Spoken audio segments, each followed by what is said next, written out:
UPNG classes suspended as lecturers stay away. CBC President speaks of Vatican's push. And department heads urged to be more accountable.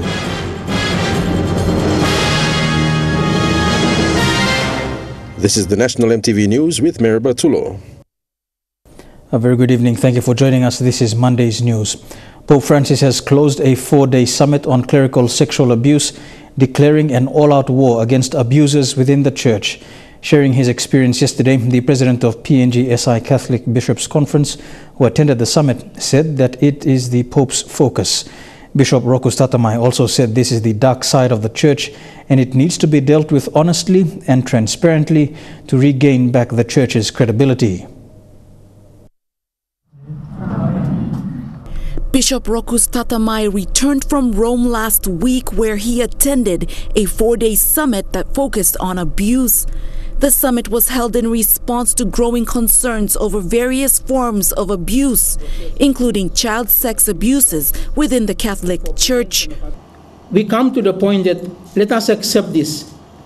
This is the focus Pope Francis is giving us, so let us focus on this and deal with it thoroughly and properly, so that this can help us to also deal with the other issues that are still outstanding, the other abuses that are still.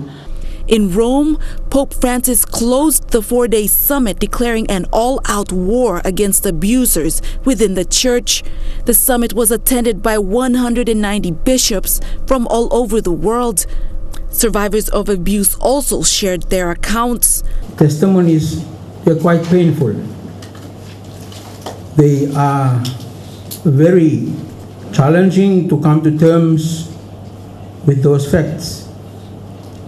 But importantly, what has been coming through in the victims' testimonies was the suppression of this voice. Cardinal Powell, you ready to go to jail?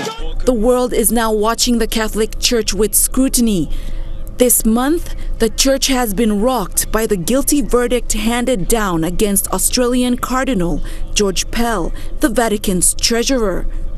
Pell has since been sentenced for sexually abusing 2 boys while he was Archbishop. The summit has been an eye-opener for many. Those abused by clerics were also damaged when we show no care for the little ones. Bishop Rokus said each country's context and culture is distinct and unique, but there is recognition that the abuse of children and the vulnerable members of the Church is a global issue. Whether it's respectful or being shy, that we don't want to expose too many of these kind of issues. And sometimes the victims don't even want to be exposed. And this is a cultural situation, it's a reality. For PNG's case, it is evident that this issue is happening. However, the cases are not reported that often. Bishop Jill, who is the Bishop Deputy for the Right Relationship in Ministry, told EMTV News that they have been dealing with cases of clerical sexual abuse. The Church in PNG has a set procedure called the Protocol to deal with such cases. It is approved by Rome also, so it's an official one. And when we have some in the dioceses, we have contact persons. So if we know about a case, there's a victim who wants to make a complaint, we send a contact person to listen to the story and write the story. And then she has to read it to the victim, if the victim cannot write it herself or himself, and then they have to sign it.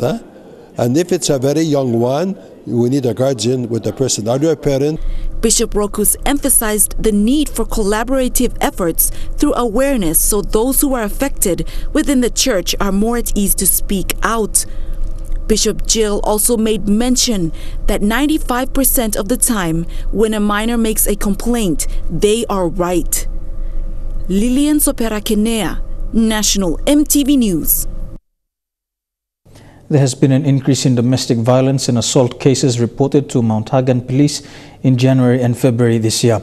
Based on this report, a human rights advocate, Luis Parinjo, condemned all levels of violence against women and children. An NGO, Mercy Works Mount Hagen, held a human rights awareness walk last Friday to address this social issue.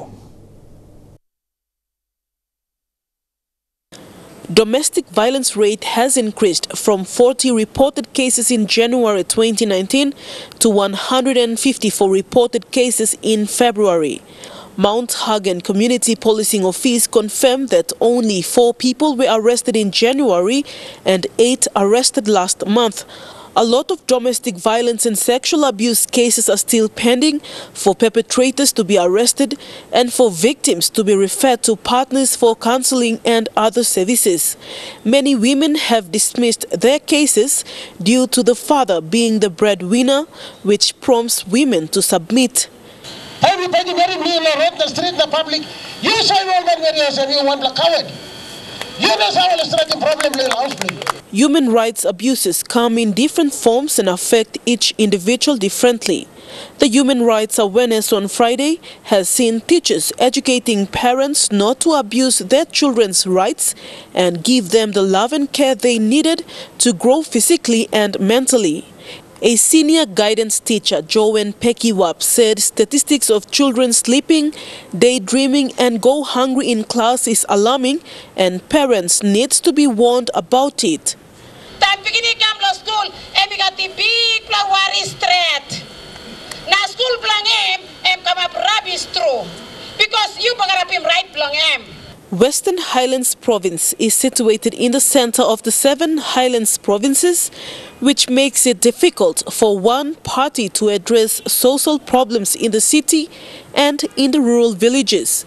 People from different ethnic groups migrated to Mount Hagen due to tribal fights in their provinces, and the city has seen the rise of social problems. Human rights advocate Luis Parinjo, who also works for Mercy Works, says the government needs to partner with churches and NGOs to really tackle social issues in the country.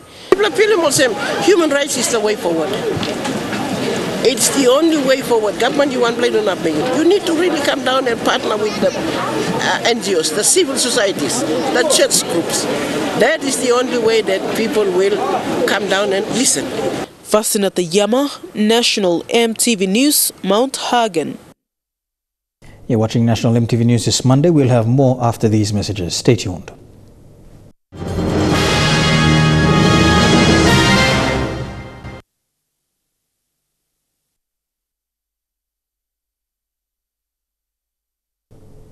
Welcome back to National EMTV News. The Minister for Intergovernment Relations has urged all departmental heads and senior bureaucrats to be more responsible and accountable in service delivery. And when officially opening the departmental heads meeting today, Minister Kevin Isufu said the government's core responsibility was to build this nation. The departmental heads meeting was hosted prior to the 2019 National Leaders Summit, which will be hosted by Prime Minister Peter O'Neill. Kevin Isufu to come and open our meeting. Thank you. The departmental heads meeting was being attended by all national departmental heads, provincial and district administrators, as well as most senior bureaucrats from the government. The implementation is the key. When giving his opening remarks, Intergovernmental Relations Minister Kevin Isufu urged the leaders to be responsible and accountable in service delivery to the people. Good governance and accountability and responsibility of what we can do in terms of service delivery. And these are very important things. The other important thing is implementation. With the team tracking, consolidating and charting the way forward, discussions in this year's National Leaders Summit and its lead-up meetings will be based on policy implementation. The minister said the government has many good policies, but has failed in implementing those policies. We failed to implement. And I would like us as implementing agencies who are now coming here to attend this important occasion of the Leaders Summit to have more time to discuss on these important aspects. These are the things and the challenges that will let us down as a country going forward. The minister also stressed on the decentralization of powers as one of his department's plans for this year. He said by 2025, more powers will be given to all districts and provinces in the country to enable effective service delivery to the people. We will make sure that all provinces are given fair and equal opportunities. So, which provinces is ready to move forward, we will give them the necessary support in terms of financial, administrative, and the necessary political powers that they will be granted. Today's departmental heads meeting is the first lead-up meeting before the National Leaders Summit to be hosted on the 6th and 7th of this month by the Prime Minister Peter O'Neill. Rayon Lakingu, National EMTV News. Former Morobe Governor Luther Wenge is calling on Parliament to review and reinstate amendments governing the composition of provincial assemblies. The Supreme Court declared unconstitutional, citing amendments to the law that had prevented LLG presidents from sitting in provincial assemblies. But as the legislative arm, Parliament still has to convene to restore the law to its previous state. Prior to 2010, Parliament as the lawmaking body made changes to Section 1 and Section 2 of the Organic Law on provincial and local level governments. The details in the proverbial fine print made it legal for only national MPs to sit in the provincial assembly meetings and prevented local level government presidents from doing the same. In 2010, the Ombudsman Commission sought a Supreme Court reference. Basically, they asked the highest court to establish if what Parliament had done was okay. The results came back negative. A four-man bench declared the amendments unconstitutional. We challenge it with the Enga provincial government. We challenge it in the Supreme Court under Section 187 of the Constitution. And the Section 187 of the Constitution says that the provincial government must be constituted of elected representatives. Former Morobe Governor Luther Wenge says even after the Supreme Court declaration, Parliament as the lawmaking arm of government has to restore the law to its previous form, which will then allow legally for the LLG presidents to sit in provincial assembly meetings. Now that this law has been struck out by the Supreme Court, right? At the moment, in the whole nation of PNG, council presidents are still in the provincial assembly, and there's no law giving power to them to be in the assembly. Under Papua New Guinea's adopted system of government, the separation of powers prevents the Supreme Court, the judiciary, from doing the job of Parliament, which is making and changing laws. Wenge says without a decision by Parliament to restore the law to its previous form, any decision made by LLG councillors in the provincial assemblies can be challenged in future. He says the changes need to happen before the local level government elections happen. Scott Waide, National EMTV News, Lae. Lae Metropolitan Commander Chief Superintendent Anthony Wagambi has issued a warning to youth in the Miles area to refrain from criminal activities. His warning comes after a suspect of an attempted house raid in the 5 Mile area was gunned down by police recently. On the 22nd of February, at about 1 a.m., a group of men attempted to raid the staff houses of the 5 Mile service station. An SRU 102 patrol was called to the scene within minutes and was able to shoot and apprehend one suspect. The others escaped as police could not open fire in the residential area. The wounded suspect is admitted at the Engau Hospital. He will be formally arrested and charged once he is discharged. Meanwhile, Mr. Wagambi said there have been a number of attempted armed robberies in the Miles area within the last few weeks. He added that police are currently monitoring the area. A number of classes at the University of Papua New Guinea were suspended today after lecturers did not turn up for classes. UPNG Acting Registrar S.W. Enoch, in a circular address to all UPNG staff, advised that the announcement made by the National Academic Staff Association last Friday to withdraw teaching services was illegal. These images captured by EMTV News this morning show students waiting for classes outside the lecture rooms. However, lecturers did not turn up for classes. These include classes from the School of Business and Administration, Humanities and Social Sciences, including law.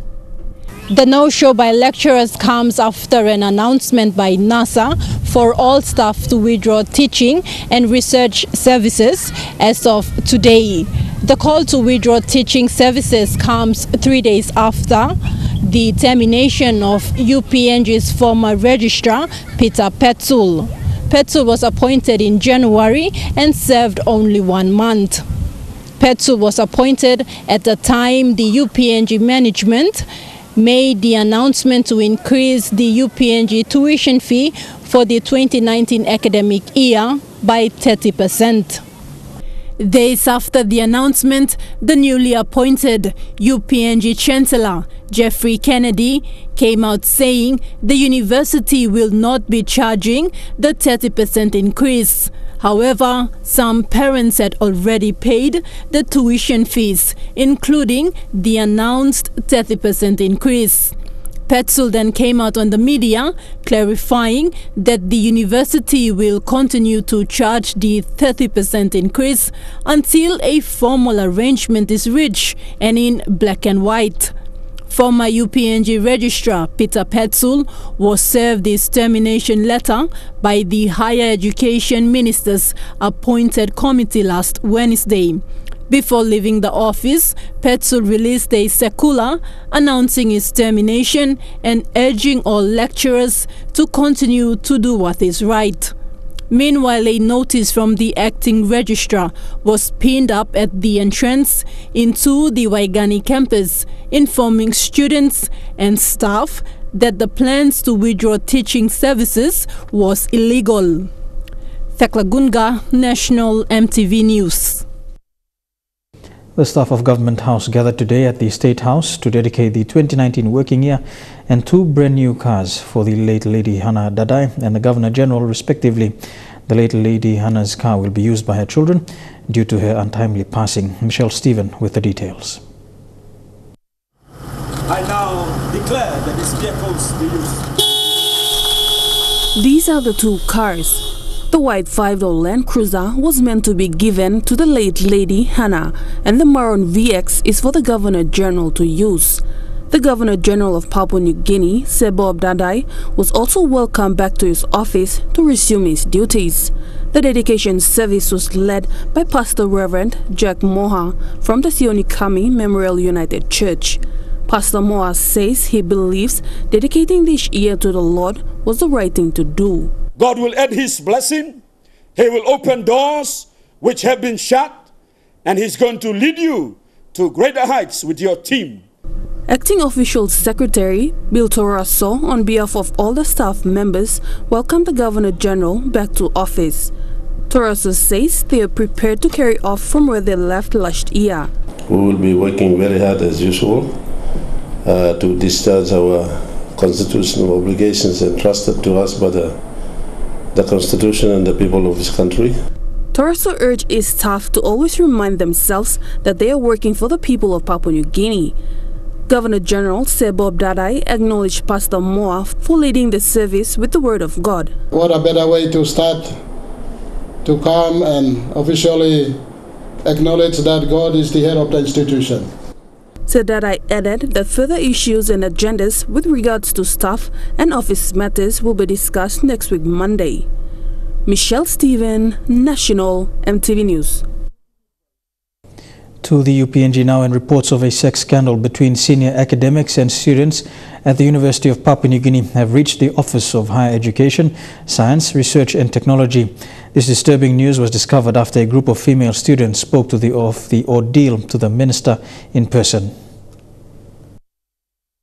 The allegations of the sex scandal were first reported in October 2018. However, no steps were taken by the UPNG management and the UPNG Council to address this. Months later, some of the victims reported the matter to the minister's office. These allegations say the professors at UPNG ask female students for sex and in return give them a better grading in whatever courses they are teaching. Because the previous minister already wanted to act on this issue but did not have enough time. Our minister said, let us talk, let them appreciate what we want to do. But you know what happened when the girls came to this office crying, saying to minister, we are victims. We went to police, nobody helped us. We went to the acting chancellor, didn't help us. We went to acting vice chancellor, didn't help us. We are victims. The other allegations include serious mismanagement, poor governance of fund, and illegal purchasing of universities' properties. And the minister is concerned that with the seriousness of these allegations, the UPNG Council, including the management, are not communicating with him on ways to address this. Get to the bottom of it.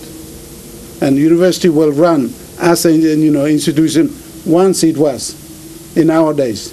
And we will work. In my time, we wanted to establish that university will get its glory days back. And we are making an attempt to do it. Now that the specific terms of reference given, investigations are underway. Those people who have been alleged to have misbehaved, especially sex scandal. The women come and testified. And I have reports. We will give you the reports. And some women could stand up, others could not, shy away and go away. Thekla Gunga, National, EMTV News. Here with Monday's News. We go for a break. When we come back, we take a look at stories making headlines overseas.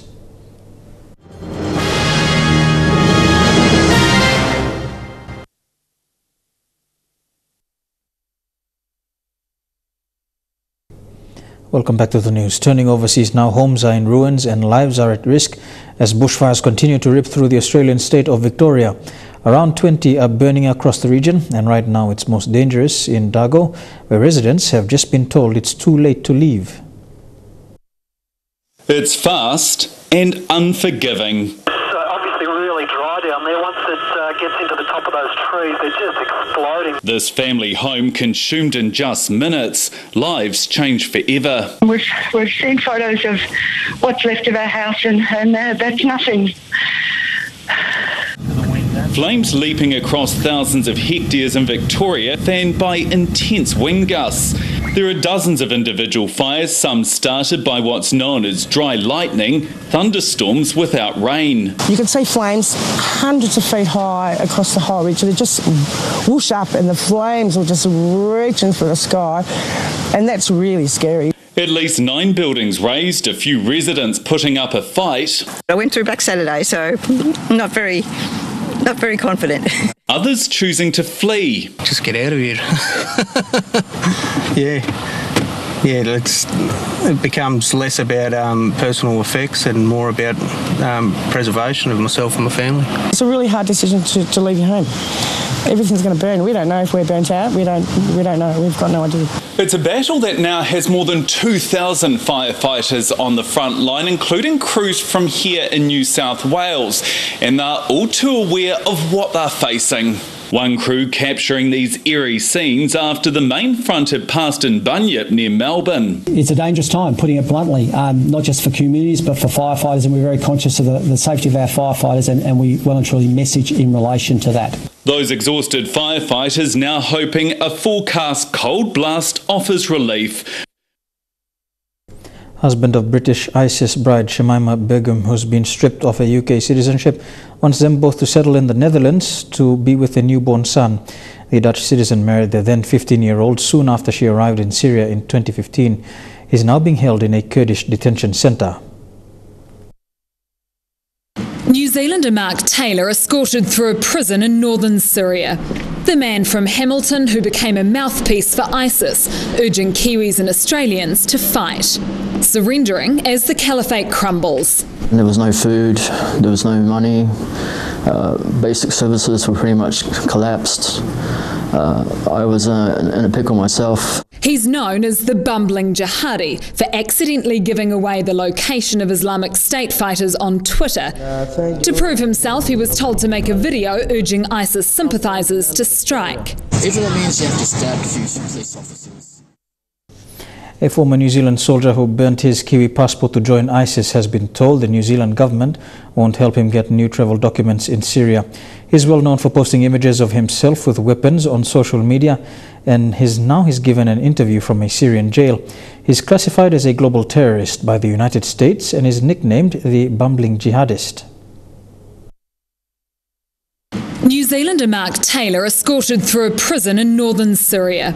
The man from Hamilton who became a mouthpiece for ISIS, urging Kiwis and Australians to fight, surrendering as the caliphate crumbles. There was no food, there was no money, basic services were pretty much collapsed.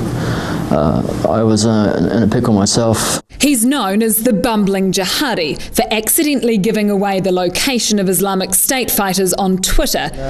To prove himself, he was told to make a video urging ISIS sympathisers to strike. Even that means you have to stab a few police officers or soldiers on Anzac Day, and so be it. In the interview, he says he was forced to do it and knows it'll cost him years behind bars. 5 years ago, the former New Zealand Army soldier said he'd gladly die for ISIS. I am the New Zealander known as Mark John Taylor. But now he claims he was a border guard, not a fighter, and never shot anyone. Guarding, you don't need to plan anything, but attacking, you need to make preparations. He says he witnessed atrocities, though. They had a lady they take out of a truck and they shoot her in the back of the head. The 45-year-old converted to ISIS while living in Brisbane and headed to Syria 5 years ago. When asked about regrets, Mr. Taylor says he wished he'd had a female slave. Captured women were sold in markets. Oh, we'd like to have one, but never got to.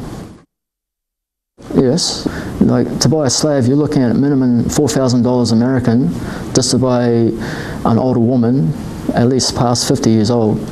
And to buy a decent one at $10,000 or $20,000, they range from prices from up to $4,000 up to $50,000 American. And I didn't have that type of money to throw around myself. He's offered something of an apology. I'm sorry for causing too much trouble and being a bit hot-headed and flamboyant in my approach. I don't know if I can go back to New Zealand. So can he? We made very clear travel advice was do not travel to Syria, because if you do, we cannot help you return. We've made that clear. New Zealand does not have a presence in Syria. We have no connection with the forces detaining those currently in Syria. The US is urging its allies to take back and prosecute around 800 captured ISIS fighters. More may appear. It's now an issue for the Prime Minister to grapple with. Husband of British ISIS bride Shamima Begum, who's been stripped of her UK citizenship, wants them both to settle in the Netherlands to be with their newborn son. The Dutch citizen married their then 15-year-old soon after she arrived in Syria in 2015. He is now being held in a Kurdish detention centre. Shamima Begum left the UK to join the Islamic State group, and she says, for love. She travelled with 2 school friends to Raqqa in Syria, where weeks later she married this man. Now in a Kurdish jail, Dutch extremist Yego Redik says he wants to return home with his wife. Of course I would love to go back to my own country, which I now understand the privileges that I lived with, the privilege of living there as a citizen. And of course I understand that many people have a problem with what I did, and I totally understand that. Shamima moved over when she was 15. You married her when she was 15 years old. How in any way is that acceptable? You were what, 23? To be honest, when my friend came and he said there was a girl she was interested in marriage, I wasn't really interested because of her age. I accepted the offer anyways. So it was acceptable for you to marry a 15-year-old girl? It was her own choice. She was the one who asked to look for a partner for her. When I spoke to her last week, she'd just given birth. Their marriage was arranged by IS In the UK, sex with someone under 16 is statutory rape. They had 3 children, but only the newborn, Jarrah, survives. You know she's been stripped of her British citizenship. She's viewed as a danger and someone who's undesirable to Britain. So why do you think Holland would welcome her? I don't understand how she would in any form be a danger. All she did was she sat in the house for 3 years, took care of me, took care of my children. She never had anything to do. Shamima Begum no longer has a passport or her citizenship. She's also without her husband. She's being held in an internment camp not very far from his prison. Kurdish officials say there are no plans to reunite the two. Back home, and following the announcement of its 2018 full-year results to the markets, Bank South Pacific today held a briefing with media and investors to explain the performance of the PNG-based financial entity over the last 12 months. According to Group CEO Robin Fleming, despite a challenging operating environment in Papua New Guinea, the BSP Group collectively managed to achieve positive results, culminating in an announcement of a net profit after tax of 844 million kina. BSP Group CEO Robin Fleming today provided a snapshot of the performance of the bank over the 2018 calendar year. With operations across 8 countries in the Asia-Pacific, collectively, the performance in all countries remained positive. This despite a challenging environment in PNG that saw a slight decline in deposit numbers. This translated to a full-year net profit after tax of 844.1 million kina, an 11.5% increase from 2017 results. According to Mr. Fleming, contrary to popular belief, the results were achieved without having to increase bank fees for its customers. BSP's profitability has increased and improved by growing the business, not necessarily or not increasing any fees and charges. At the end of 2018, the bank's balance sheet realized total loans to the value of 12.5 billion kina, total assets valued at 23.1 billion kina, and total deposits of 18.2 billion kina. And at the same time continue to endeavour to improve our capabilities, not just in PNG but around the Pacific. Whilst BSP's balance sheet remains relatively healthy, the head of the bank has said that the operating environment outlook remains challenging, especially in PNG. But with recent reprieves in the foreign currency inflows into the market on the back of PNG's issuance of the sovereign bond, there are hopes that with several decisions on resource projects expected within the next 6 months, PNG's economy can improve over the next 12 months, with BSP to continue achieving positive results. The general view is we feel the first 6 months will be more difficult. Hopefully, if we get the LNG project signed up, you'll see more activity in the foreign exchange market and some more demand for credit growth in the second half. You're with National EMTV News. You go for a break. When we come back, some sporting updates in Trukai Sports. Don't go away.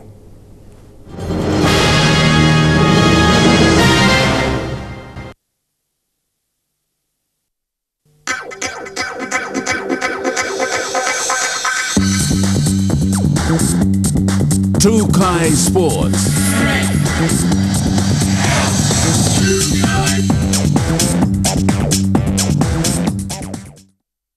Welcome to Trukai Sports. We begin with football, and in the NSL, Hekari United remains undefeated in the Southern Conference. The championship side defeated the last place Star Mountain FC on the weekend, 2-1.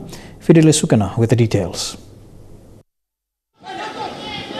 It was first versus last in the Southern Conference of the National Soccer League on Saturday, with Hekari United undefeated so far in the competition, taking on Star Mountain FC, who are winless.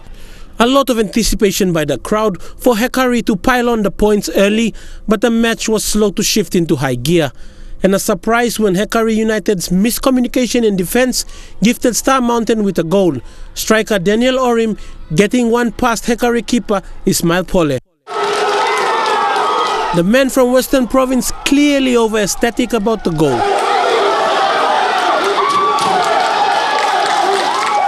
Hekari, not to be outdone by a minnow team, tried their best to kick a few goals, all missing the target. Star Mountain also worked hard in defense to stop the Hekari advance. The scores remained 1-0 into half-time, but when the teams got back, it was Hackery that snatched victory, scoring 2 unanswered goals, one from Gibson Dowdow and Kolu Kepo scoring the match winner. Star Mountain tried to claim a few late goals, but Hackery's keeper Ishmael Pole was up in defence. Hackery's team manager Voni Capinato didn't think her team underestimated their opponents, but gave credit to Star Mountain for their performance. I congratulate Star Mountain for a good fight. Honestly, I really admire them. The people from the area, Tabubil Soccer Association, to me that's football, and I'm very impressed with them today. 3 disallowed goals to Hackery by the sideline referee citing offside, but Voni knew Hackery had the game in the bag. We know that we're going to win, but we have to come in a hard way. 3 disallowed goals to us is not justified, but referee make the final call. We have no choice but accept it and move on. Fidelis Sukina, National, EMTV Sports. To rugby league now, and it's always a healthy crowd that turns out for the Hohola off-season tournament in the national capital. The off-season competition is a stepping stone for some of the young talent in the city who wish to pursue a career in rugby league. It was a dry and dusty afternoon at Ipi Park, Hohola off-season grounds, but it was an anticipated turnout by the crowd. 2 teams from the B grade, the Mutrus Brothers and the Burnspeak Mixed Mates, took center stage in the semi-finals of the Hohola off-season competition. The crowd finding good seating in the stands and under the shade of nearby trees, even parking cars to watch an entertaining match.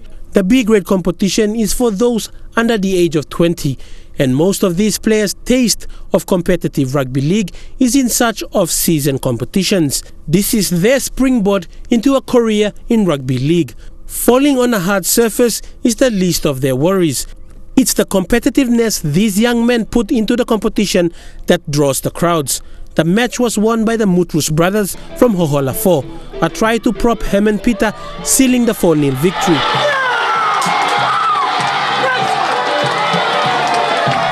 The Mutrus Brothers' excitement poured out onto the sideline, the players carrying their coach, Tony Killy, up and away. Fidelis Sukina, National, EMTV Sports. Still on rugby league, a 19-year-old Rosita Kapo, who played for the Paga Panthers in the recent MRDC 9s rugby league competition, received a trophy and 1,000 kina in cash in honor of the late Junior Margaret Comboy. Late Junior Margaret's husband, Paul, says the award given to the most outstanding player of the tournament will become an annual occasion during the MRDC 9s each year in memory of his late wife. Currently studying accounting at IBS College, 19-year-old Rosita Kepo from Enga is the first to receive the Remembrance Award in memory of late Junior Margaret Comboy. Late Junior Margaret, who was a big supporter of rugby league, attended all rugby league matches of the POM RFL. Yesterday, husband Paul awarded the trophy and cash of 1,000 kina to the most outstanding player, Rosita Kepo, at the selection trials of the Port Moresby Vipers. This award is in remembrance of my late wife, Junior Margaret Comboy. She was a diehard supporter since I was playing in Port Moresby, and I became coach, and I'm management to Port Moresby Royals and Port Moresby Vipers. So she's a very strong and good supporter of rugby league in Port Moresby. That's why me put him the award as a remembrance award on behalf of our family to the top player or player of the tournament. Rosita, who played fullback for the Paga Panthers, successfully contributed 2 tries during the grand final match of the Women's MRDC 9s Challenge.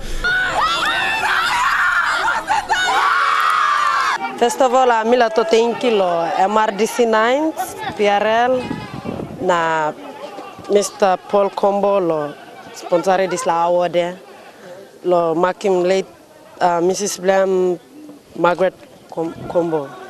I thank you straight lo this award I'm sponsoring lo 2019 MRDC 9s. With Paga Panthers winning the POM RFL pre-season premiership title over the Butterflies, Kepo has put up a challenge to women and girls participating in the competition to play hard and give their all next season. Comboy says the award will become an annual award presented to the top player at the end of the tournament in memory of his late wife, Godwin Eki. National EMTV Sports. And Trukai Sports will continue with more after these messages. Stay tuned.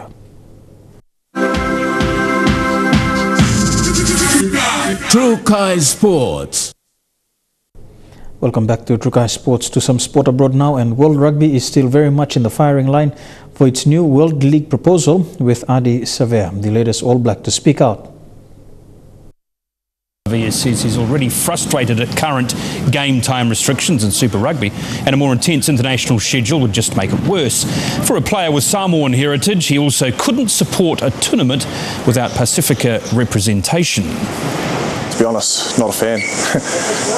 Plain and simple. Player workload and shutting up our Pacific brothers. It's not for me. Today also marked the first day in camp for new Hurricanes lock, South African Andres Ferreira. He's been officially signed by the club for the rest of the season.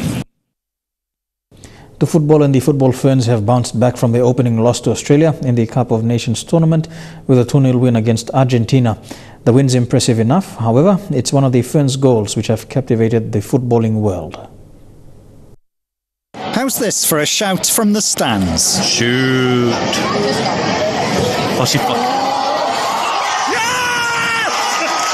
Ferns defender CJ Bott clearly following the fans' instruction before belting what's surely an early contender for goal of the year from almost 40 metres out. I think she knew as soon as that had come off her foot that was going in the back of the net. Spare a thought for Argentina's keeper, but to be fair, not many at Suncorp Stadium saw the shot coming. Well, apart from one. Shoot. Not bad for a first international goal. Very stoked. My role was just to put it in the box, so to pull off a goal I'm pretty happy with that. As was her coach. Well, it's one of them as a coach, you say, oh, what are you thinking? Oh, great goal. No, it's a fantastic strike, and that kind of give everybody a lift, and in many ways that sort of finished the game off for us. And a scrappy game at that. Bott's goal doubling the scoreline after a quick reaction tap-in from Katie Rood just after half-time. Good save by Oliveros to start off with, but well followed up by Katie Rood. Although it was amazing Rood was still on the pitch after suffering what looked like a very nasty head clash in just the 3rd minute. Luckily, both women carried on, with Rood showing no signs of being off the pace. As far as the Ferns go, it was just the result they needed, coming off a 2-0 loss to the Matildas, even if the performance wasn't perfect. Positives are we came away with a clean sheet, that we won the game, but we know we've got some work to do. Still a little bit rusty. They'll now round out their Cup of Nations against South Korea on Wednesday, with Australia favourites to lift the trophy, having just beaten the Koreans 4-1. And that ends Trukai Sports. We'll have for you the weather details for the next 24 hours when we return. Trukai Sports.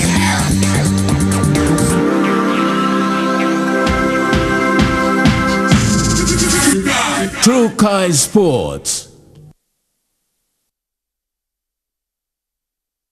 The weather details were proudly brought to you by Dulux, celebrating 50 years in PNG and the only paint made in PNG.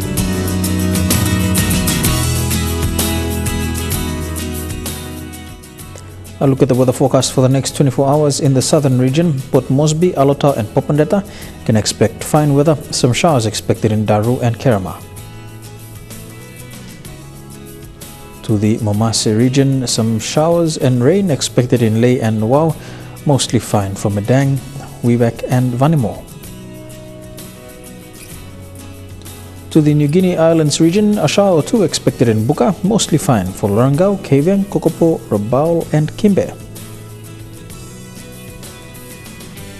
And in the Highlands region, the major centres Mount Hagen, Goroka, Kundiawa, Mendi and Wabet can expect mostly fine weather over the next 24 hours.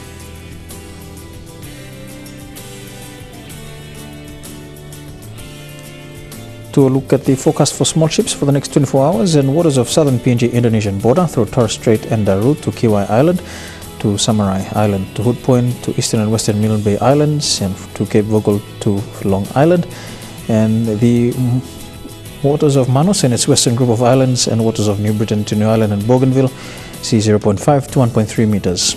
Waters of Long Island to Medang, Bogia, Wewak, Aitape, Vanimo, and the northern PNG Indonesian border, sea 0.5 to 1.5 meters.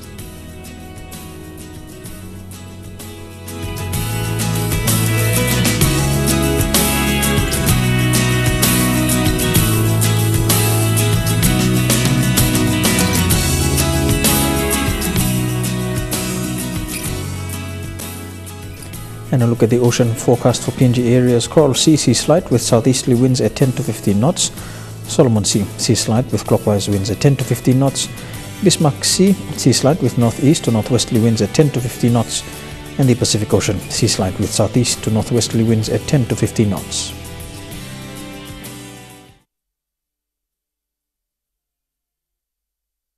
The weather details were proudly brought to you by Dulux, celebrating 50 years in PNG and the only paint made in PNG. And that has been the news, sport and weather for today, Monday the 4th of March 2019. On behalf of the EMTV News team, have a safe evening, pleasant viewing, good night.